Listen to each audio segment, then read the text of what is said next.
As you know, this is always our last segment of the show. We call it our one last thought. So we're going to go ahead and get started with that. And this week we'll start, Mr. Handy.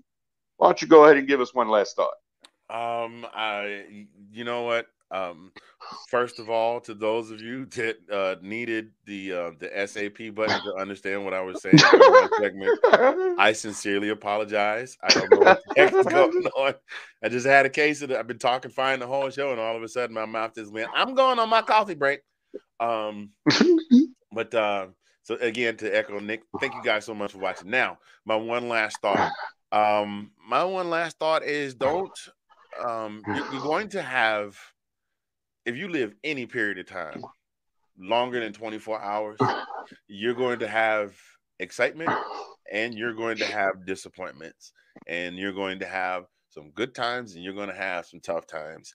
And um, do not let, I think my one last thought is do not let your tough times discourage you so much that you just get to a point where you just want to sit down and give up.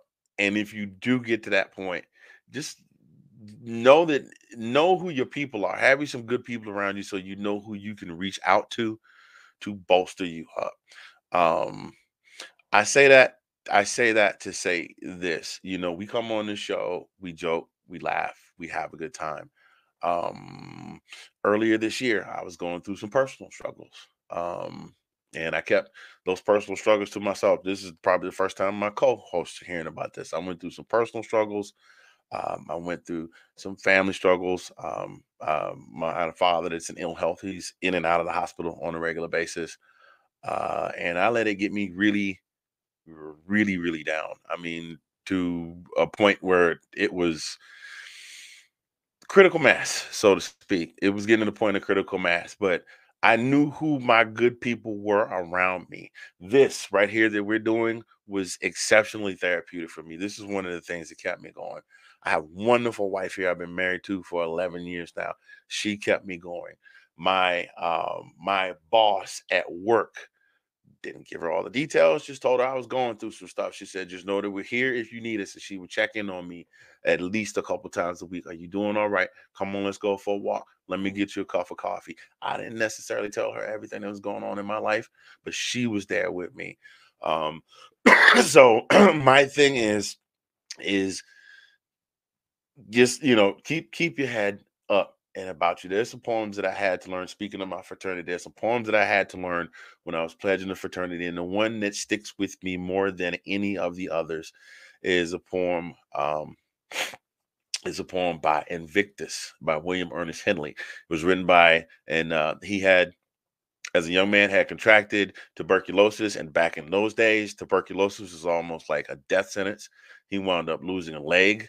He wound up walking around a wooden leg, and he wrote this poem. And you may have heard it if you've ever seen the film. You heard Morgan Freeman narrate it, but the last stanza says, "I'm sorry, the third stanza." Oh God. Under the bludgeonings of chance, my head is bloody but unbowed. Beyond this place of wrath and tears looms but the horror of the shade, and yet the menace of the years finds and shall find me unafraid. It matters not how straight the gate, how charged with punishment the scroll. I am the master of my fate. I am the captain of my soul. And that also kept me going. Not necessarily the fraternity, but just things that you can call back on to just keep you pulled up and shored up. So, didn't mean to bring the mood of the show down, but if you're going through some stuff, know that you're not the only one that has gone through it, and know who your people are around you that can keep you shored up until you can get your feet back up under you. And that's my last thought for the day. No, I mean, thank you for that, Anthony. Because again, I mean, it is important to know who your people are, like you said. It is. I found it for me, just just to expound really quickly on what you're saying. It it just always seems good to actually talk to someone who's, even if they haven't been through a similar thing, just to get it out of from yourself. And that person, whoever that is, just finds a way to kind of comfort you in that moment. And that's always so important to just have somebody to talk to. So totally appreciate that. Thank you so much for that. And thank you for sharing. Because again, you're right. I did not know you were struggling with something earlier in the year. I mean, so I'm glad you're doing much better, and I'm glad you had that support there for yourself. So that's awesome. No, Delilah? Yeah, no, we Delilah, go ahead and give us your last thought for this week. Yeah, so I'm just gonna say that for this, obviously we're in in the midst of the holiday season, and I think something that we all need is I know I've said this a few times, but not everybody gets the day off during the holidays. Not everybody gets to be home with friends or family. Again, I'm gonna say, please, when you're out there dealing, when you're in restaurants, when you're in stores, with anybody in customer service, please know that if you're having a bad day, I can guarantee you that their day is worse because they're dealing with like 20 of you. When I say 20, I'm lowballing. But please be patient. I promise you, when someone tells you they're sold out of something, they're sold out. There's no secret. I don't know what you think is in the back room, but it's not Indiana Jones back there, like where they're just storing things in a magical place. It's gone. Okay. And when you're at restaurants, yeah, things are going to take a longer time to come out. Guess what? It's the busy season. So please be patient and be courteous, and they're human beings. So please treat all your industry folk in bars, restaurants, retail, whatever it is, grocery stores, banks, please treat them with kindness and patience because they're dealing with people all day. Public transportation people, your bus drivers, let me tell you, man, they're seeing hundreds of people a day. And then outside of that, we have our first responders, right? People who get to go home, our servicemen and women. All these people don't get those days off, right? Not everybody has bank holidays. I think people need to remember that. Not everyone closes down and has those days to decompress. Often people take those days because they need the one, they need the money. Two, there's no one else. People are short staffed. You know what's going on. So please go out there and just remember that when you're out there and you're dealing, with officers, with people, like, you know what I'm saying? Like, just not everybody has the holiday breaks. Okay. And then again, and then on top of that, yeah, I'm sorry that teachers go on a Christmas break, but trust me, the rest of the year, it's rough. Okay. Some of us work over the holidays too. So please also just remember that, as you're getting ready to get your kids on vacation for 2 weeks, please be kind to your educators too. Okay. We're all trying to make it. We're in the same boat.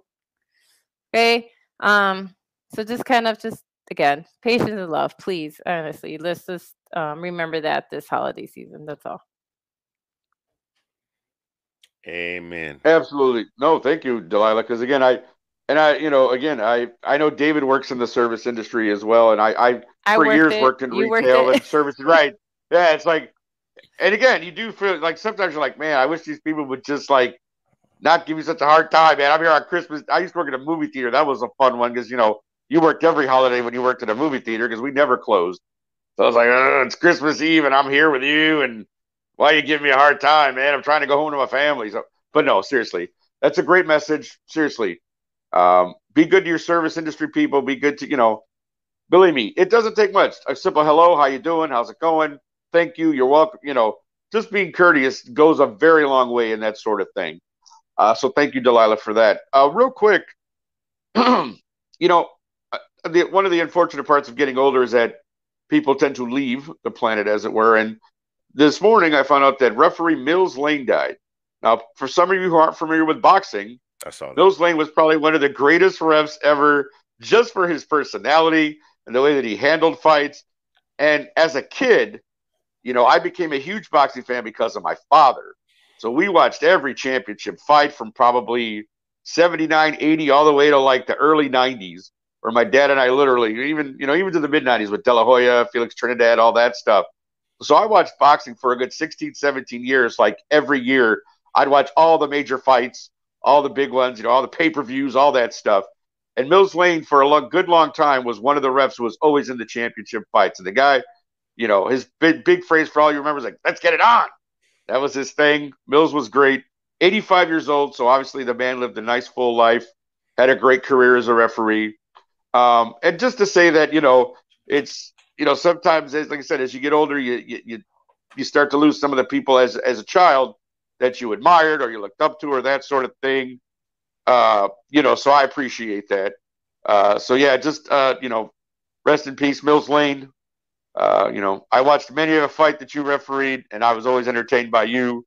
as a ref, and obviously I'm entertained by the fights that I watched. So that's all I wanted to do. Programming note: next week we're going to be doing something a little bit different. So I guess I just wanted to kind of give you a little heads up on that. We're going to have the first ever annual. I don't know if it's annual, but first ever. See how the first one goes before we say we're going to do it again next year. But the first ever Roundtable trivia contest. Yes, folks, there will be an actual prize for the winner. That is to be determined. We're working on that. But we're going to have, obviously Delilah and Handy will be there. They're part of the show. But we're going to have a couple other folks on as well. And you'll find that out next week who they are. And we're going to have a nice little trivia contest, game show type thing for next Tuesday, just to kind of break it up a little bit, have a little fun for the Christmas season. So it will be football based, just in case you thought I was going to throw science or something else in there to them. No, we're going to do football. It's all football related. So make sure you tune in next Tuesday for the Roundtable Trivia Contest. And as always, thank you all for watching. Thank you for the comments. Like Anthony always says, if you like it, like and subscribe.